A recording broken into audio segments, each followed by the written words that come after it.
안녕하세요. 조미나 유인후과 남기훈 원장입니다. 일반적으로 이명이 가장 흔하게 표현하는 증상은 삐 소리가 난다, 매미 소리가 난다 이렇게 표현하시거든요. 근데 우리가 살다 보면 한 번씩 그런 경우는 다들 경험하셨을 거예요. 중요한 거는 이 이명의 소리가 얼마나 오래 지속되느냐가 훨씬 중요하다 보시면 돼요. 저도 피곤하거나 할 때면 당연히 이제 이명 소리가 날 때가 있거든요. 그럴 때 이제 내가 충분히 휴식을 취하고 했는데도 이명 소리가 계속 난다든지, 아니면 이명 소리가 점점 커진다든지, 아니면 귀가 좀 먹먹한 게 동반이 된다든지 하면 반드시 이비인후과 전문의의 진료를 꼭 받으시길 바랍니다. 코골이라는 거는 쉽게 말해서 우리가 숨 쉬는 그 통로 주변의 근육들이 떨리는 그 소리를 얘기를 하는 거거든요. 그럼 이게 왜 떨리냐? 통로가 좁아졌을 때 우리가 공기의 흐름이 들어가면서 좁아진 틈을 비집고 들어가려면 음압이 형성이 돼요. 그 음압이 형성되면 안에서 잡아당기는 힘이 강해지고 그 안에 근육이라든지 연부 조직 같은 걸 당겼다 떨어뜨리고 하면 근육이 막 부르르 떨린단 말이에요. 그럼 이 소리가 이제 우리가 코골이 소리라 보시면 되거든요. 그럼 우리가 기도가 좁아지는 그 상황을 좀 생각을 해봐야 되는데, 첫 번째로 코어가 비강이 좁아지는 경우 첫 번째. 두 번째는 목 뒤, 이제 코에서 목으로 떨어지는 공간이 떨어지는 공간. 그다음 세 번째는 혀 뒤랑 구두 쪽에 좁아지는 걸 좀 생각을 해봐야 돼요.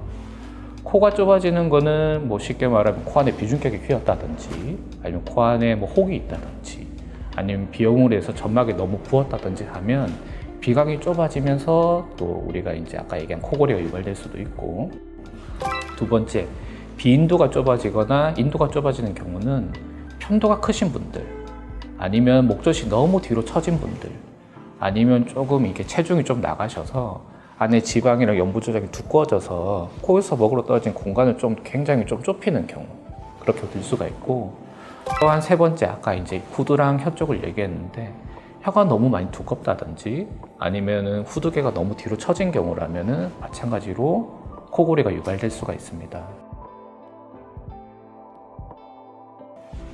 그럼 이제 코골이가 단순히 우리가 피곤했을 때 나는 경우도 있고요. 그 다음에 코골이가 점점 심해져서 점막이 점점 늘어나게 되고 이 숨쉬는 통로가 전부 좁아지게 되면은 우리가 이제 수면무호흡증으로 갈 수가 있거든요.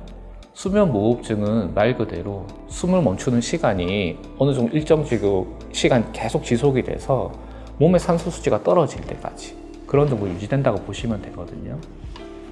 그래서 우리가 이제 이걸 단순한 코골인지 아니면 수면무호흡증인지를 진단을 정확하게 하기 위해서 우리가 이제 이비인후과의 내시경을 통해서 좀 공간을 본다든지 아니면은 수면 다원 검사를 통해서 우리가 진단을 할 수 있게 되고요. 말 그대로 잘 때 센서를 붙이고 이제 주무시는 건데요. 예를 들면 뇌파라든지 코에 우리 공기의 흐름을 본다든지 아니면 심장 박동, 산소 수치 이런 것들을 다 종합해서 보는 검사거든요. 그래서 보통 저녁 한 10시쯤에 이제 검사를 시작을 해서 다음날 한 새벽 6시쯤 검사가 끝나서 다음날 이제 아침 7시 정도면 이제 병원을 나가시는 검사라고 보면 되고, 환자분은 그냥 말 그대로 그냥 주무시고 가시면 되는 검사예요.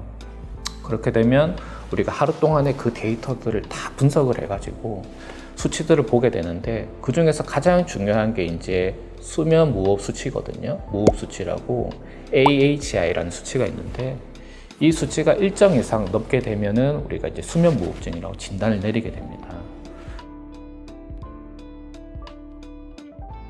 우리가 이 수치가 많이 심한 분도 있을 거고, 아니면 조금만 높은 분도 있을 거고, 아니면 그 중간에 있는 분도 있을 거란 말이죠. 그러면 우리가 이제 매우 심한 분 같은 경우에는 보통은 일반적으로 체형이 좀 체중이 나가는 분들이 많아요. 그러면 단순히 살을 빼는 것만으로 한계가 있을 수밖에 없거든요.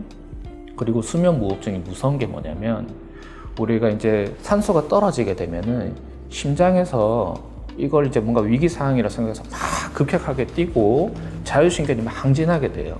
그러면 혈관도 좁아지고 혈압도 높아지고, 그러면 나이가 드신 분 같은 경우에는 뇌출혈이라든지 아니면 심근경색이라든지 급살 확률이 높아지는 거거든요. 그래서 빨리 치료가 필요해요. 우리가 체중이 빠질 때까지 기다릴 수는 없는 거니까. 그러면 우리가 할 수 있는 게 양압기 치료거든요. 말 그대로 우리가 잘 때 산소, 공기를 불어 넣어주는 마스크를 끼고 이제 주무시는 거게 되고요. 그리고 이게 뭐 가장 확실하고 우리가 여태까지 나온 우리 의학 기술 중에서 수면 무호흡 중에서는 가장 확실한 방법이라고 보시면 될 것 같아요. 또한 두 번째로는 뭐 예를 들면 편도가 너무 크다든지 비중격이 너무 저명하게 휘었다든지 하면 수술적인 방법으로 치료가 될 수 있는 부분도 있고, 또한 뭐 턱이 너무 이제 좀 뒤로 빠졌다든지 하면은 구강내 장치를 통해서 턱을 잡아 당겨주고 혈을 좀 당겨주면서 기도가 넓어지는 치료도 있고, 방법은 다양하게 있습니다. 근데 가장 확실하고 그리고 가장 뭐 효과적인 치료는 양압기 치료라고 보시면 될 것 같아요. 조금 어색하고 부자연스러운 부분이 있었다면 또 이렇게 이쁘게 봐주시고, 다음에는 정말 더 좋은 내용과 재밌는 내용으로 찾아오도록 하겠습니다. 시청해 주셔서 감사합니다.